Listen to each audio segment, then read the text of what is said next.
Isang magandang gabi po sa inyong lahat, mga mahal na kababayan.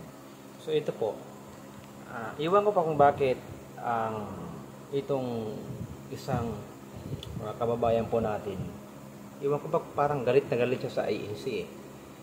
Parang galit na galit siya sa Iglesia ni Cristo. Na sinasabihan niya na ang Iglesia ni Cristo, INC daw, is the biggest cult or kulto in the Philippines. At ang sinasangguni niya ng kababayan po natin ito ay si Google. Kasi kapag sinearch mo dyan sa Google, ang lumalabas ay INC is a cult religion or the biggest cult religion in the Philippines. Nakakalungkot lang dahil kawawa naman itong kababayan po natin dahil ang pinagbabasihan niya ay kung ano ang nakalagay sa internet. Kawawa siya kasi yung pinagbabasihan ng kanyang paniniwala at ng kanyang pananampalataya ay kung ano lang ang mabasa niya sa Google. Kung may mabasa siyang misinformation sa Google, yun ang kanyang paniniwalaan. Kaya niyan, pinaniwalaan niya na the biggest cult daw in the Philippines is the Iglesia ni Cristo. Ang masasabi lang po natin dyan, talagang kukontrahin ko yan. Kukontrahin ko ang paniwala niya. Bakit? Kasi mali naman ang pinagbabasihan niya. Kung babasahin mo sa Biblia, ang tanging relihiyong mababasa mo, kababayan, itong si Mama Tomay, Iglesia ni Cristo lang. Wala kang mababasang ibang relihiyon na nakasulat. Walang nakalagay dyan na Katolika, Apostolika, Romana. Iglesia Katolika, Apostolika, Romana. Wala kang mababasa sa Biblia. Wala ka namang mababasang sa Seventh-day Adventist, wala rin. Wala ka ring mababasang Protestantismo o Protestante, wala rin. Wala ka ring mababasang ano pang mga reliyon. Basta walang ibang relihiyong mababasa ka sa Biblia maliban sa Iglesia ni Cristo. Pero tingnan nyo, bagaman nakatala na sa Biblia, nakalagay niya ang pangalan, pinagbibintangan pa rin at tinasabihang kulto. Napakamalas naman ng kababayan po natin ito. Dahil hindi niya matanggap ang salita ng Diyos. Mas tinatanggapan niya ang salita ng tao o impormasyon ng tao na inilagay sa internet. Kawawa naman. Naaawa ako talaga sa taong ito dahil ang pinaniniwalaan niya, bagaman nakapag-aral naman siguro ito, pero iwan ko lang bakit hindi siya naniniwala sa salita ng Diyos sa Biblia. Nakalagay naman dyan sa Roma 16:16 kung ano ang pangalan ng tunay na reliyon. Andyan, basahin mo. Efeso 5:25, Efeso 5:23, basahin mo. Colosas 1:18, Gawa 20:28, basahin mo kung anong pangalan ng iglesia dyan nakalagay. Nakalagay dyan, sasabihin ko na sa iyo, Iglesia ni Cristo. Walang iba. Pag may maipakita kang talata sa Biblia na yung relihiyon mo ang nakatala, aalis ako sa Iglesia ni Cristo. Aanib ako sa iyo. Aanib ako dyan. Kasi siguro Katoliko ka, dati ako dyan. Umalis na ako. Wala naman talaga. Tapos doon pa sa Katoliko, natupad pa yung dalawang aral ng dyablo. Ano yun? Ipagbabawal ang pag-aasawa.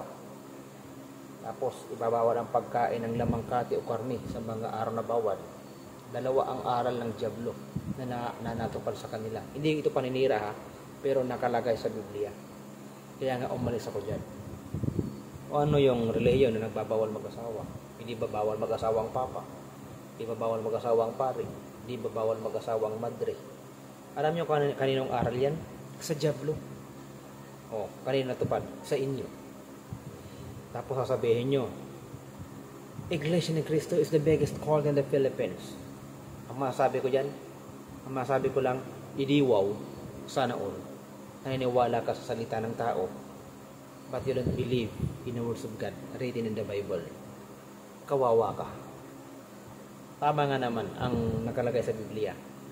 Ang ginagawa nilang paglilingkod na nasasalig sa aral ng tao ay walang kabuluhan. Wala tayong magagawa kung gano'n talaga ang paniniwala at panindigan nitong tao ito. Kaya siguro pilipitin mo pa ang itlog nito, hindi maniniwala sa totoo. Kasi nga, lihis ang isip, sarado ang utak. Kahit pitpitin mo pa siguro ang itlog nito. Tapos sabihin mo, kahit ipabasa mo pa. Iba na kasi ang nasa isip. Hindi maliwanag, hindi malinaw, at hindi naniniwala sa totoo. Diba? Magagawa. Kaya, good luck na lang sa'yo. Magkita na lang tayo sa huli. Kung ano man ang mangyari, kung dumating man ang paghukom, dumating man ang kaligtasan, malalaman mo yan. Kung totoo ka, maliligtas ka. Good for you. Kung mali kami, hindi kayo maliligtas. Bad for us. Pero ito ang sasabihin ko sa iyo. Ngayon pala sasabihin ko sa iyo. Mali ang tinatahak mong landas. Umalis na kami dyan. Sana magising ka rin. Sana makinig ka rin. Sana buksan mo ang puso mo, buksan mo ang isipan mo. Huwag kang maniwala kung anong nakalagay sa internet. Napakamalas mo namang tao kung ganun palagi. Hindi lahat ang nakalagay sa internet is reliable source. At hindi lahat ng nakalagay dyan tama. Diba? Hindi lahat nakalagay dyan tama. Ito na lang. Bakit sa akin sinasabi kong hindi lahat ng nakalagay dyan tama? Tingnan nyo yung sinasabing same-sex marriage. Kanino lang yan? Kanino yan? Diba? Diba sa tao? Naniniwala sila tama. Basta masaya sila. Okay na. Pero sa paningin ng Diyos, karumal-lumal. Pero kanino yan? Natupad na naman. Sa inyo pa rin. Pareho lalaki, pareho kasarian ay kinakasal. Tanggap nyo na yung sinasabing ganyan. Di ba? Pareho kasarian kinakasal. Lalaki sa lalaki, bakla, tumboy, tinatanggap nyo. Dahil yun ang feelings. Pero kapag tinanggol mong Biblia, tama ba mali? Dalawa lang kasarian ang nilalang ng Diyos, lalaki at babae. At sila ang dapat na mag-asawa, hindi pareho ang kasarian. Pero anong ginagawa nila? Itinatama nila ang napakalaking mali, na yun ay karumal-dumal sa paningin ng Diyos. At naniniwala sila sa Google. Ngayon, sasabihin mong mali na naman ang sinasabi ko. Kawawa ka. May tawag dyan sa aba mo. Yan ang pinaka-term ng Biblia. Sa aba ng tao, naniniwala sa aral ng tao. Kawawa ka talaga. Kaya, good luck na lang sa'yo. Hindi na kita pipilitin pa. God bless na lang.